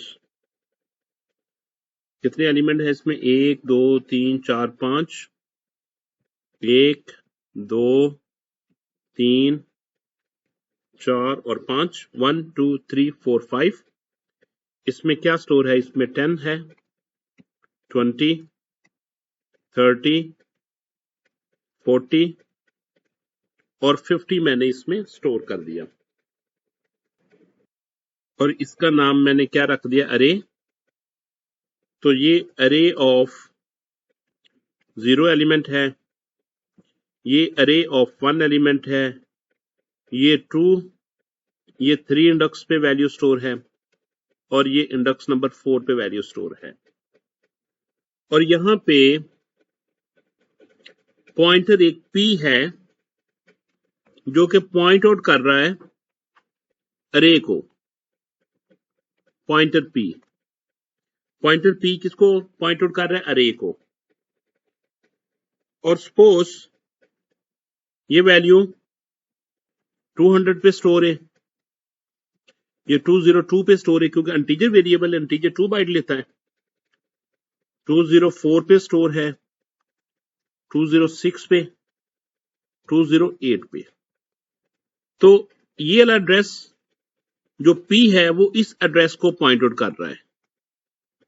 यहां पे मूव करने के लिए हमें क्या करना पड़ेगा, p+1 करना पड़ेगा, p+2 इसको एड्रेस किए जाने के एड्रेस तक जाने के लिए p+2 p+3 एंड p+4 पे जाएंगे। ठीक हो गया। ये मैंने अरे डिक्लेयर कर दी 5 एलिमेंट्स की। ये मैंने इंटीजर पॉइंटर लिया था, पॉइंट आउट कर दिया अरे को।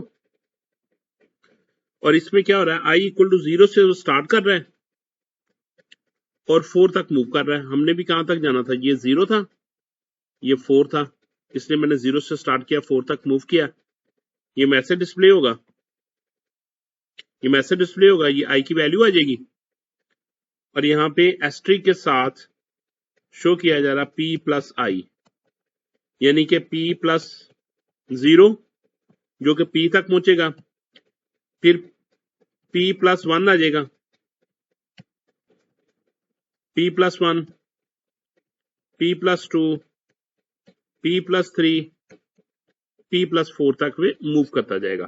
तो वो सब के एलिमेंट्स की वैल्यू को शो करेगा, अरे के एलिमेंट्स की वैल्यू को शो करेगा। जैसा कि इस आउटपुट में देखिए, सैंपल आउटपुट, एलिमेंट 0 पे 10 पड़ा हुआ है, 20 पड़ा, 30, 3 पे 40 पड़ा हुआ, 4 पे 50 पड़ा हुआ है।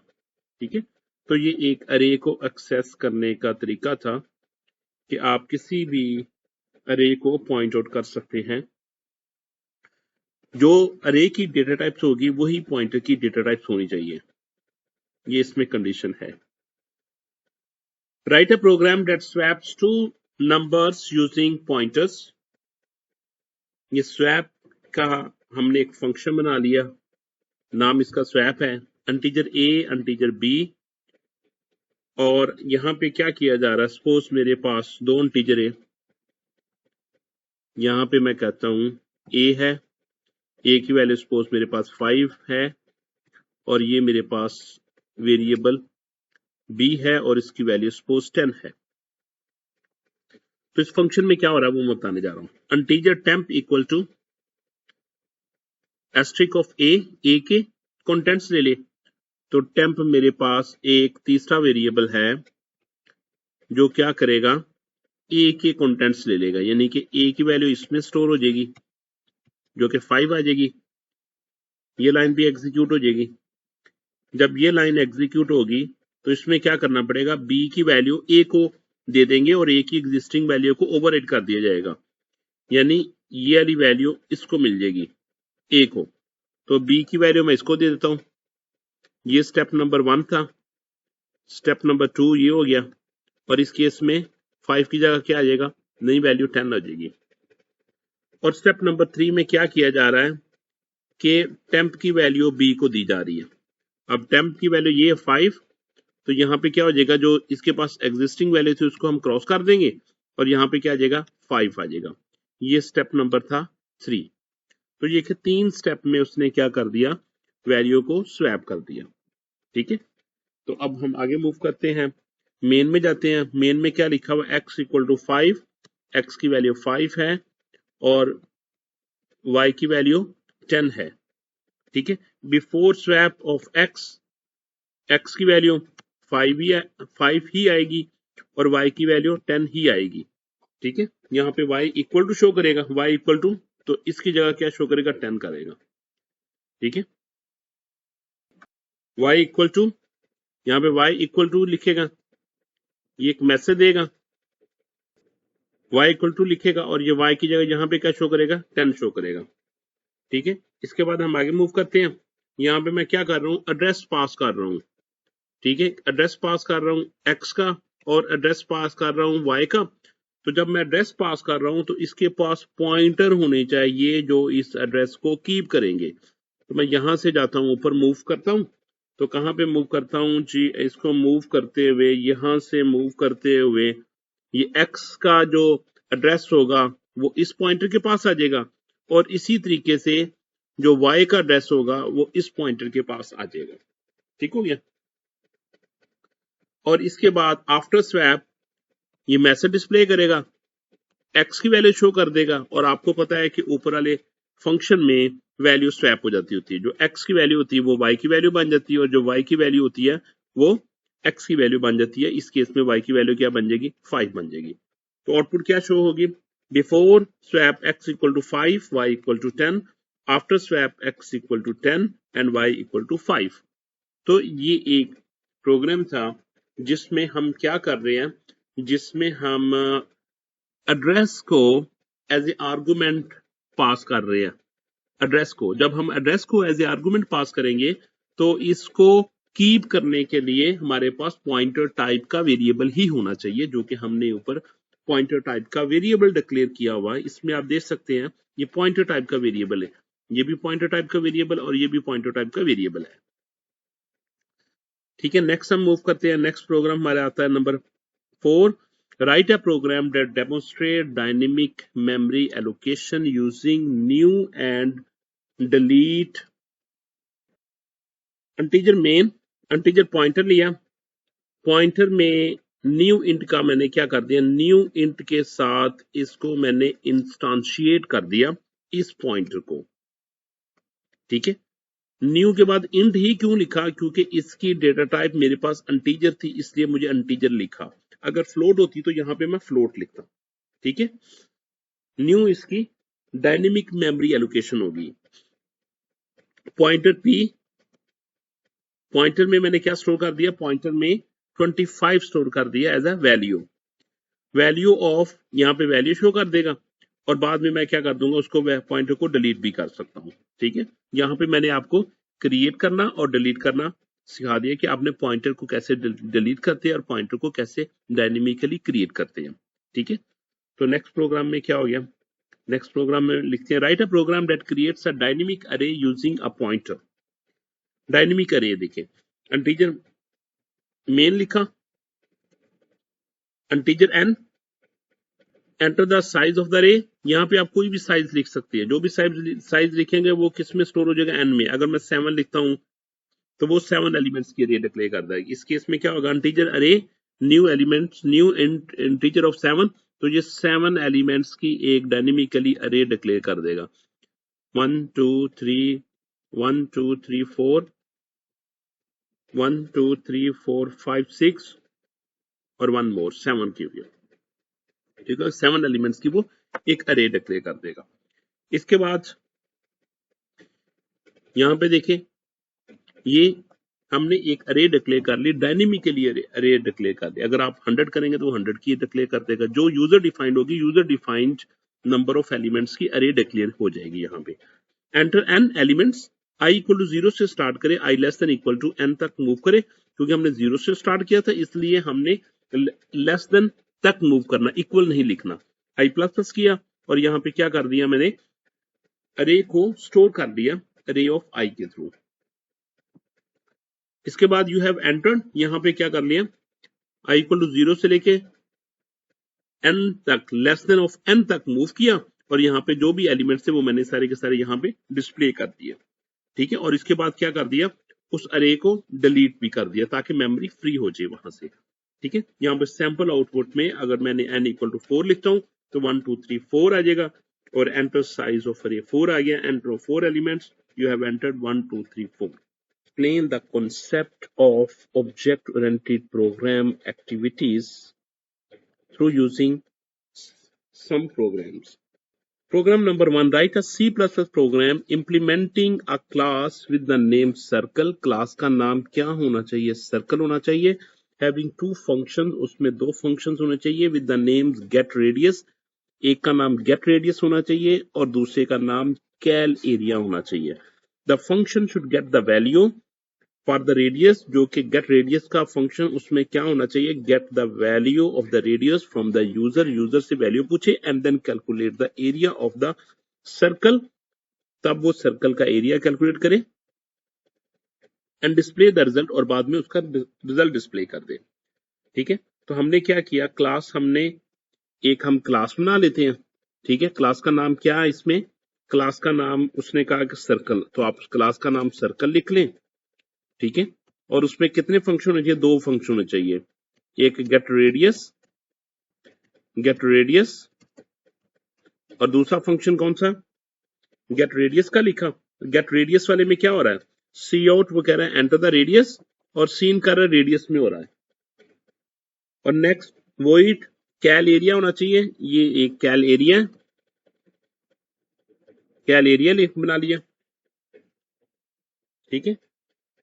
तो ये मैंने एक इसका बना लिया, ये इसका सर्कल बन गया और ये इसका आप कह ले कि मैं यहां पे लाइन लगा, तो अब इसके बाद सी फ्लोट एरिया, कैल एरिया में क्या है, फ्लोट एरिया एक वेरिएबल है जिसकी डेटा टाइप फ्लोट है और ये 3.1416 ये इसकी पाई की value time r square radius pi r square, ठीक है। तो इसके बाद एरिया ऑफ सर्कल मैसेज देगा और यहाँ पे वो एरिया शो कर देगा, ठीक है। इसके बाद हम मेन को कॉल करते हैं और मेन में क्या लिखा, सर्कल क्लास का नाम है और सी इसके ऑब्जेक्ट का नाम है, सी हमने इसका ऑब्जेक्ट डिक्लेयर कर दिया, ठीक है। और ऑब्जेक्ट के थ्रू हम गेट रेडियस को कॉल कर रहे हैं और फिर ऑब्जेक्ट के थ्रू हम कैल एरिया को कॉल कर रहे हैं, ठीक है। तो इसके बाद वो क्या कर देगा, इनकी वैल्यू शो कर देगा और इसके बाद हम मूव करते हैं सैंपल आउटपुट की तरफ, एंटर द रेडियस 5, अगर हम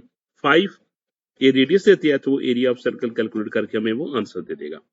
तो ये एक प्रोग्राम था जी जिसमें हम क्लास बनाई, हमने क्या किया, एक क्लास बनाई और क्लास का नाम सर्कल था और उसके बाद दो उसमें फंक्शन बनाए, get radius and cal area, क्योंकि ये उसने मेंशन किए थे तो इसने हमने इन्हीं के नाम के इसी नाम से हमने इसमें फंक्शन बना दिए। फिर हमने एरिया कैलकुलेट कर लिया और बाद में हमने एरिया को डिस्प्ले कर दिया। नेक्स्ट प्रोग्राम की तरफ मूव करते हैं और इस प्रोग्राम में क्या कहा जा रहा है, write up C++ program implementing inheritance between employ base class and manager. Employ base class है यानी कि पेरेंट क्लास एम्प्लॉय होनी चाहिए and manager is the drive class, जो कि ड्राइव क्लास कौन सी होनी चाहिए, मैनेजर। तो इसमें क्या हो रहा है, class employ public void display c out I M N employ, और इसके बाद क्लास मैनेजर लिखी, ठीक है, क्लास मैनेजर और ये कॉलन, ये चाइल्ड क्लास का नाम होता है और ये पेरेंट क्लास का नाम होता है, ठीक है। आप हमेशा पब्लिक ही उसको इनहेरिट कर सकते हो, ठीक है। Class manager colon public employee, आपने पब्लिक लिखा और यहाँ पे वॉइड शो लिख दिया और c out I am manager,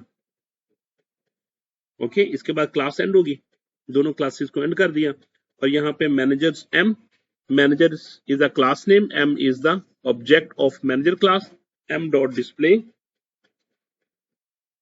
इसके बाद m dot display, m object क्या कर रहा है, display call, display class, display function को कॉल कर रहा है। डिस्प्ले तो इसका फंक्शन है नहीं है, तो ये किसका फंक्शन है, ये पेरेंट क्लास का फंक्शन है, क्योंकि इसकी पेरेंट क्लास है तो इसलिए इसको भी वो क्या कर सकता है, पेरेंट फंक्शन है इसका, तो इसको भी वो कॉल कर सकता है। ठीक है, m डॉट शो जो कि इसका अपना फंक्शन है, m dot show, m dot show इसका अपना फंक्शन है। ये देखे ना लिखा गया, ये एम्प्लॉय का, ये देखें मैनेजर क्लास थी ना, ये मैनेजर क्लास थी, इसका अपना शो, इसका अपना फंक्शन है, तो वो इसको तो वो कॉल कर लेगा ना। ठीक है, जबकि डिस्प्ले इसकी पेरेंट क्लास का फंक्शन है। ठीक है, तो जब वो डिस्प्ले करेगा, डिस्प्ले केस में वो पेरेंट क्लास के फंक्शन को कॉल करेगा, जो कि डिस्प्ले मैसेज डिस्प्ले करेगा आई एम एन एम्प्लॉय। ठीक है, एम डॉट शो जो कि इसका अपना इट सेल्फ फंक्शन है, जिसमें लिखा आई एम ए मैनेजर। तो ये मैंने आपको मैनेजर क्लास का एक यानी कि पेरेंट क्लास और एक चाइल्ड क्लास का बिहेवियर बता दिया कि वो कैसे काम करते हैं। ठीक है, नेक्स्ट हम मूव करते हैं नेक्स्ट प्रोग्राम की तरफ। Program number 3, write a program implementing a class with the name const dest having constructor and destructor function in its body। ठीक है, ये क्लास का नेम यही होना चाहिए जो कि मेंशन किया हुआ, क्लास const dest, ये क्लास का नाम लिख दिया। पब्लिक const constructor called, अब देखिए ये कंस्ट्रक्टर बना दिया।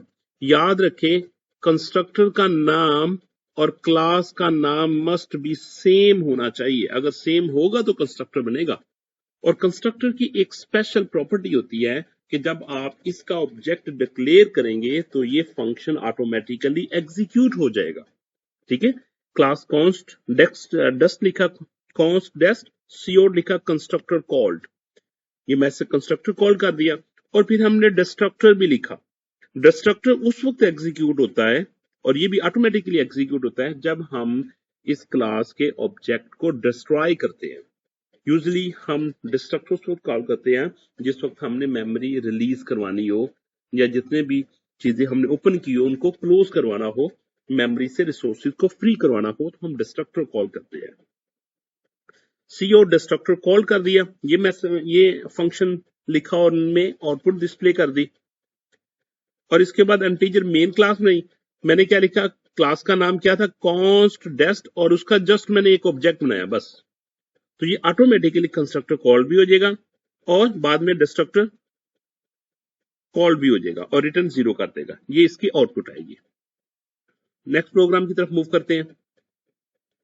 Right a program C++ implement a class with the name time, class का नाम टाइम होना चाहिए। This class should have a constructor to initialize the time, hours, minutes and second में वो इनिशियलाइज करे, initialize to 0। The class should have another function name to seconds to convert and display and time passed by object into seconds। ठीक हो गया। Class time, अगर class का नाम time है तो फंक्शन का नाम जो कंस्ट्रक्टर उसका नाम भी टाइम ही होना चाहिए। और इसके 3 वेरिएबल्स है, 3 इसके फील्ड्स है, हम इसको फील्ड्स भी कह सकते हैं, वेरिएबल्स भी कह सकते हैं। Integer, hours, minutes and seconds, ये क्लास वेरिएबल्स हैं जो कि within the class only can be access. अगर इसको मैं मेन में लिखूंगा ना आवर्स को, तो वो कहेगा अनडिफाइंड आवर्स। इसी तरीके से मिनट्स को भी और सेकंड्स को भी, जो क्लास वेरिएबल होती है वो सिर्फ क्लास में ही एक्सेस किए जा सकते हैं। टाइम मैं लिखा, टाइम क्लास का कंस्ट्रक्टर बन गया क्योंकि क्लास का नाम और फंक्शन का नाम सेम हो तो वो कंस्ट्रक्टर बन जाता है। आवर्स इक्वल टू 0 कर दिया, मिनट्स इक्वल टू 0 कर दिए और सेकंड्स इक्वल टू 0 कर दिए, क्योंकि कंस्ट्रक्टर का पर्पस बेसिकली मेम के वेरिएबल्स को इनिशियलाइज करना होता है और इनिशियली वैल्यू को गेट करना होता है, जो बेस वैल्यू को गेट करने के लिए हम कंस्ट्रक्टर यूजुअली यूज करते हैं। Void set time, set time में क्या करेगा, ये फंक्शन होगा जो आवर की वैल्यू लेगा, मिनट्स की वैल्यू और सेकंड की 3 वैल्यू एज ए आर्गुमेंट के तौर पर वो रिसीव करेगा। इंटीजर, आवर, मिनट्स, एस, जो एज की वैल्यू होगी वो आवर में स्टोर कर देगा और ये के क्लास का वेरिएबल है। जो m की वैल्यू होगी वो मिनट्स में स्टोर कर देगा और s की वैल्यू वो सेकंड में स्टोर कर देगा। void टू सेकंड, ये हमारा एक दूसरा फंक्शन है जो क्या करेगा क्लास में, इंटीजर टोटल ये टोटल स्टोर करेगा, टोटल वेरिएबल है जिसमें क्या करेगा, आवर्स को 3600 से मल्टीप्लाई करेगा, ठीक है, मिनट्स को 60 से मल्टीप्लाई करेगा और सेकंड को, यानी टोटल सेकंड्स में इसका आंसर चाहिए। सेकंड को एज इट इज लिख देगा, मिनट में कन्वर्ट करने के लिए मिनट को सेकंड में कन्वर्ट करने के लिए मुझे 60 से मल्टीप्लाई करना पड़ेगा और आवर्स को सेकंड में मल्टीप्लाई करने के लिए मुझे 3600 से मल्टीप्लाई करना पड़ेगा और इसका आंसर टोटल में आ जाएगा और टोटल सेकंड्स बाद में हम शो कर देंगे। ठीक हो गया, ये क्लास का एंड होता है। अब हम मेन की तरफ जाते हैं। इंटीजर मेन टाइम टी, जब मैं ये ऑब्जेक्ट डिक्लेयर करूंगा तो ऑटोमेटिकली क्या हो जाएगा, क्लास का कंस्ट्रक्टर कॉल हो जाएगा और सब की सब आवर्स की वैल्यू भी 0 इनिशियलाइज हो जाएगी, यानी कि आवर्स जो वैल्यू है उसमें आवर की वैल्यू भी 0 आ जाएगी, मिनट की वैल्यू भी 0 आ जाएगी और सेकंड की वैल्यू भी 0 इनिशियलाइज हो जाएगी जी।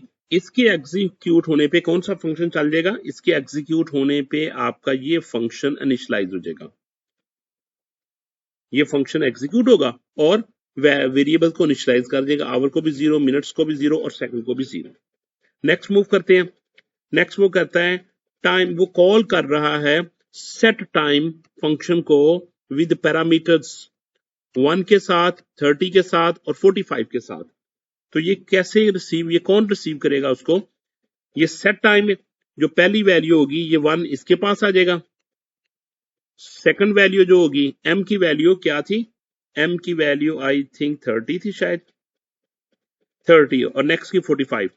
जो m की वैल्यू वो 30 इधर आ जाएगी और s की वैल्यू 45 वो इधर आ जाएगी। तो h में क्या आ जाएगा, आवर के पास वैल्यू क्या आ जाएगी 1, m की वैल्यू 30 और सेकंड की वैल्यू 45, ये वैल्यू इससे इनिशियलाइज हो जाएगी। और इसके बाद क्या हो रहा है, बाद में वो कह रहा है t.t सेकंड्स, 2 सेकंड, इसको भी कन्वर्ट कर रहा है सेकंड्स में। तो ये क्या करेगा, ये देखें सेकंड्स जो 45 हो 45 ही रहेंगे, ठीक है, मिनट्स कितने थे 30, 30 को वो 60 से मल्टीप्लाई करेगा और आवर्स कितने थे 1, 1 को वो 3600 से मल्टीप्लाई करेगा और टोटल में स्टोर कर देगा और बाद में वो टोटल इतना डिस्प्ले भी कर देगा और इसके बाद क्या होगा, रिटर्न 0 और ये सैंपल आउटपुट के तौर पर ये इसका रिजल्ट आएगा। Explain you the concepts of file handling in C++ using some program। सबसे पहले देखते हैं पहला प्रोग्राम क्या कहता है, write a program to create a file and write text to it. आपने एक प्रोग्राम बनाना है जिसमें आपने फाइल क्रिएट करनी है और इसमें कुछ टेक्स्ट लिखना है। तो हमने क्या किया, ऑफ स्ट्रीम का ऑब्जेक्ट लिया, यहाँ पे ऑफ स्ट्रीम क्लास का ऑब्जेक्ट डिक्लेयर किया फाइल और ये ओपन कर रहा है फाइल को, sample.txt फाइल को ओपन करने जा रहा है, ठीक है। और फिर मैं यहां पे चेक कर रहा हूं इफ फाइल इज ओपन, यानी कि अगर फाइल ओपन है तो क्या करे, अगर नहीं तो क्या करे, एल्स एरर ओपनिंग फाइल। तो ये क्या कर देगा, एरर शो कर देगा अगर किसी वजह से फाइल ओपन नहीं होती या फाइल क्रिएट नहीं होती है, ठीक है। अब अगर ये ओपन हो जाती है तो क्या लिखेगा, फाइल, ये देखिए इसने फाइल क्यों लिखा, हम तो लिखते होते हैं सी आउट लिखते होते हैं, हम क्या लिख रहे होते हैं, हम लिख रहे होते हैं सी आउट, आगे हम कोई भी यहाँ पे टेक्स्ट लिख देते हैं, ठीक है। तो ये देखिए सी आउट भी हमारा एक ऑब्जेक्ट है किस क्लास का, आईओ स्ट्रीम का, आईओ स्ट्रीम का ऑब्जेक्ट है। तो सी आउट तो इसलिए हम ये यूज कर देते हैं और ये ऑफ स्ट्रीम का ऑब्जेक्ट हमने बनाया फाइल, ठीक है। आप फाइल भी लिख सकते हैं, एफ भी लिख सकते हैं, एम भी लिख सकते हैं, एन भी लिख सकते हैं, कुछ भी लिख सकते हैं, ठीक है। फिर उसके साथ हमने शो करना होता है फाइल हैंडलिंग इन C++, ये टेक्स्ट लिखा और फिर फाइल को मैंने क्लोज कर दिया और बाद में सी आउट, ये मेरा आउटपुट स्क्रीन पे मुझे टेक्स्ट शो होगा, ये मेरा आउटपुट स्क्रीन पे शो होगा, यानी कि स्क्रीन पे ये शो होगा और ये जो दो टेक्स्ट दिए गए हुए हैं ये टेक्स्ट फाइल में शो होंगे जिसका नाम होगा sample.txt, ये sample.txt में शो होंगे, ठीक है, क्योंकि ये मैंने फाइल के अंदर लिखे हुए हैं, ठीक है। इसके बाद फाइल को क्लोज कर देते हैं, फाइल रिटर्न सक्सेसफुली, ये एक मैसेज आ जाएगा, कंटेंट्स ऑफ सैंपल, ये फाइल के कंटेंट्स आ जाएंगे, आप इसको ओपन करेंगे तो ये लिखा आएगा this is a sample file और file handling in C++ is powerful. तो नेक्स्ट हम मूव करते हैं। Question number 2, write a program to read contents from a file and display it on output screen. ठीक है, तो ये मैंने आईओस्ट्रीम लिया। आईओस्ट्रीम आपको पता है इनपुट आउटपुट करने के लिए यूज करते हैं। एफ स्ट्रीम लिया क्योंकि मैंने फाइल ओपन करवानी है और फाइल को रीड करना है। और स्ट्रिंग मैंने ले लिया, कोई मैंने यहाँ पे स्ट्रिंग ऑपरेशन करवाना होगा। तो हमने क्या किया, हमने इफ स्ट्रीम का ऑब्जेक्ट डिक्लेयर कर दिया फाइल को। इफ स्ट्रीम का पिछले प्रोग्राम में हमने ऑफ स्ट्रीम का ऑब्जेक्ट किया था क्योंकि हमने फाइल को क्रिएट करना था। इसमें हमने इफ स्ट्रीम का ऑब्जेक्ट किया क्योंकि हमने फाइल को अब रीड करना है। ठीक है,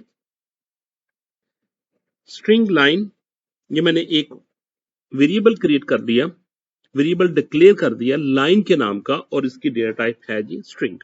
मैं लिखा file is open, if file is open then क्या करें, वाइल गेट लाइन, ये मैंने लूप लगाया। गेट लाइन वो क्या करता जाएगा, एक लाइन को रीड करेगा, एक लाइन को रीड करेगा। ये मेरा फाइल का ऑब्जेक्ट है। ठीक है, एफ स्ट्रीम का ये फाइल का ऑब्जेक्ट है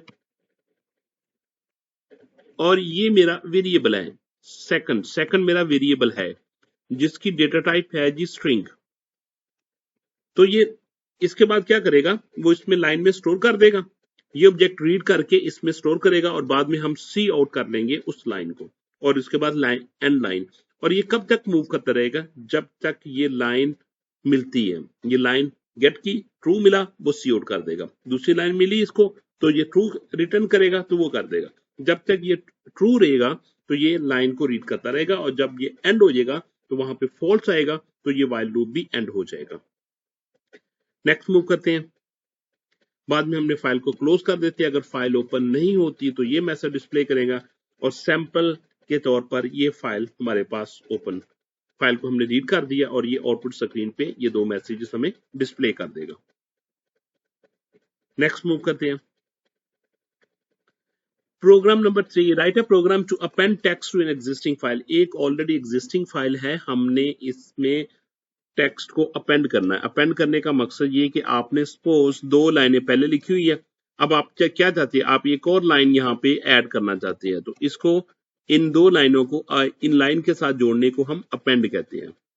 ठीक है, तो जाहिर है कि हमने क्या करना, सबसे पहले रीड करने के लिए हमें ऑफ स्ट्रीम का ऑब्जेक्ट डिक्लेयर करना पड़ेगा। ये मैंने ऑफ स्ट्रीम का ऑब्जेक्ट डिक्लेयर किया फाइल, और ये मैंने फाइल का नाम लिख दिया और इसको मैं ओपन कर लिया ios.append मोड में, स्कोप रेजोल्यूशन ऑपरेटर लगाना। ये मैंने मोड के कौन सा ओपन किया, अपेंड मोड ओपन कर लिया।